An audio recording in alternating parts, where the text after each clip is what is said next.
Basically, I met Harry at a wedding, and I met a friend. We attended a wedding, a friend and I, Harry's cousin, and she's my friend. She happens to be my friend.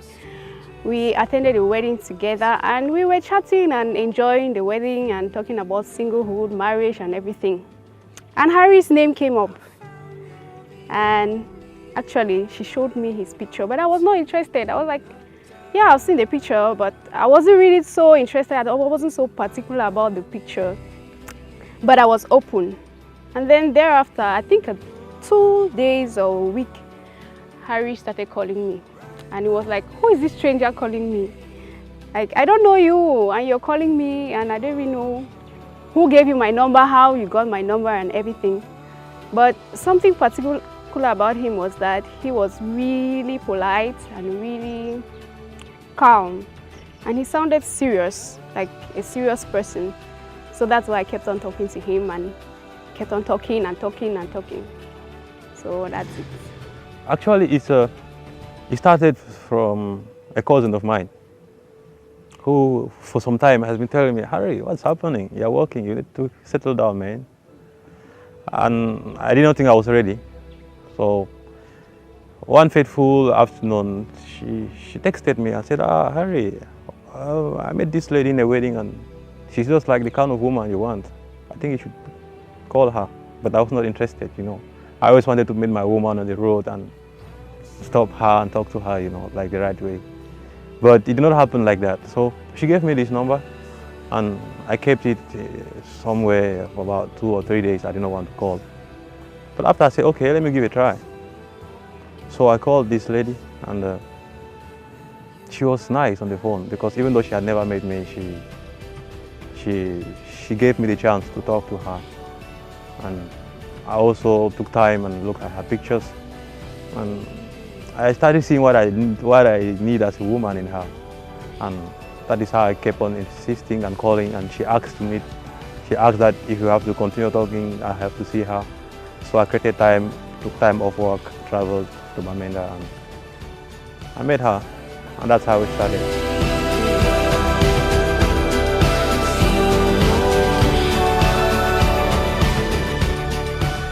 So when I was calling Melie, it was at this period when there was no internet in Bamenda. So there was no way we could make a video call or a WhatsApp call. So it was mostly texting and calling when there is network. And for about 2 months, it was just calls and calls and calls. And she actually said I should not call her after 6 p.m. So I had to respect that. Even though certain times I used to push a little bit, I called at 5:45 and make sure I talk and extend. But it was interesting.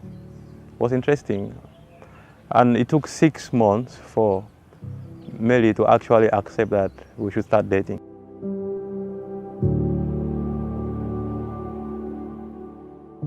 So the first thing that actually caught my attention is Harry's soft-spoken attitude and his polite attitude as well. You know, when he started calling me, I didn't know him. You know, I'd never seen him before. I just heard his voice, and he was really polite, and he was really calm, and he sounded really serious. And now, getting to talk to him when I finally met him, I realized he's someone who had a vision and someone who feared God a lot. And those are the things that really got me going. Melie is very particular in her ways, this I must say.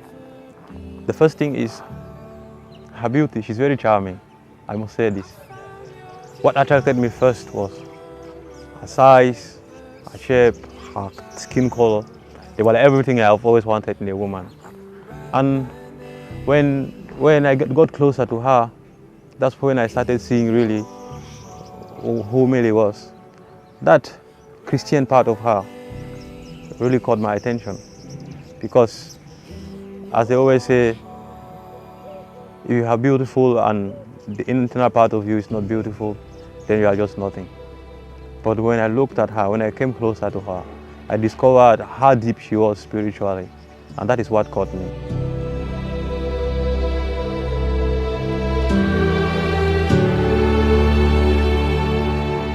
The strangers and all. Actually, it wasn't a difficult, it wasn't an easy one.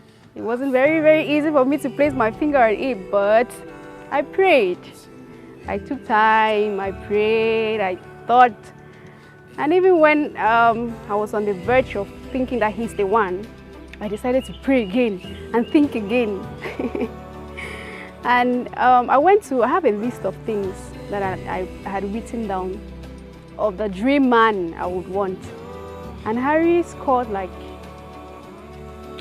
8 on 10, I would say, like 8 on 10. So I was sure, I had peace in my heart, he was calm, he had most of the things I expected, and I found peace after praying. So I was sure that Harry is the one.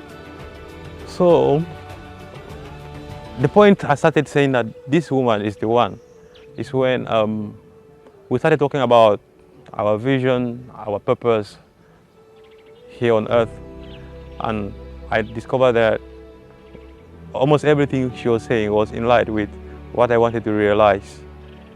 That's when I noticed that if we come together as a couple, we'll be able to really realize these our visions together, since they were almost alike.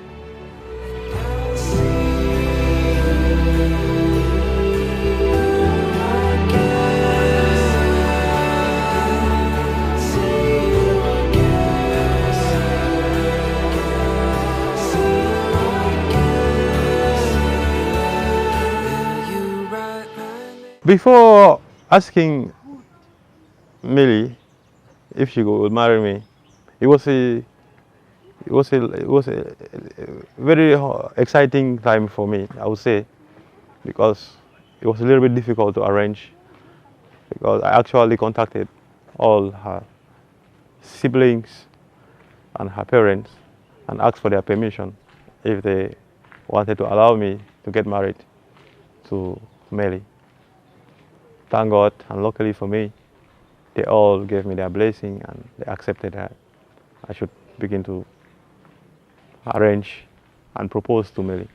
And so, with the help of her sister and a couple of friends, I arranged for the engagement, which took place out of town in a nice, beautiful place. And it was so amazing. And she said yes.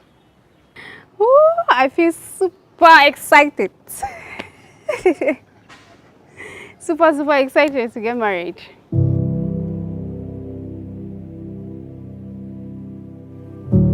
So when I started to talk with Melie and she gave me the chance to keep on talking and asking her out, for 6 months, she, like I said earlier, she did not give me the opportunity to start a relationship with her.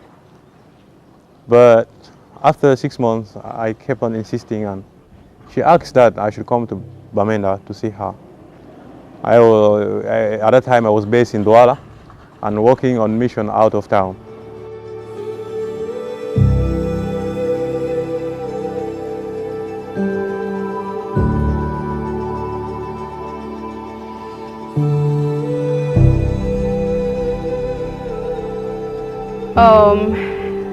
Harry, I do not regret our journey so far. It's been an exciting time. It's been a time of so many challenges, full of ups and downs that have taught us so much and has made us grow this far. You've been nothing but a true friend, a real friend, and so true. And Harry, I am so impressed by your heart of love and your patience and all. And I cannot wait, actually, to begin my life with you. It's like the first day of my life, and it's very, very exciting. I cannot wait. And I just want to take this opportunity to appreciate all that we've shared up to now. And I look forward to better days with you. I look forward to more fun, and I'm happy that we have to grow together and we are in this journey together.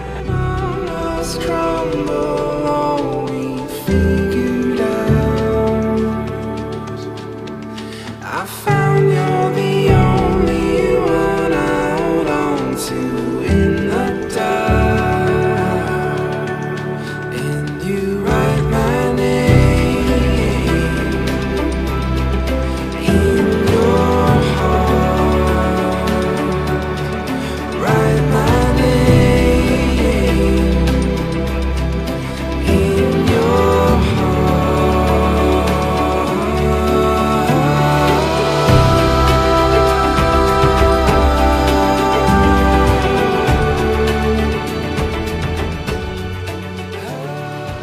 The Bible says in the book of Proverbs that he who finds a wife finds a good thing and obtains favor from the Most High.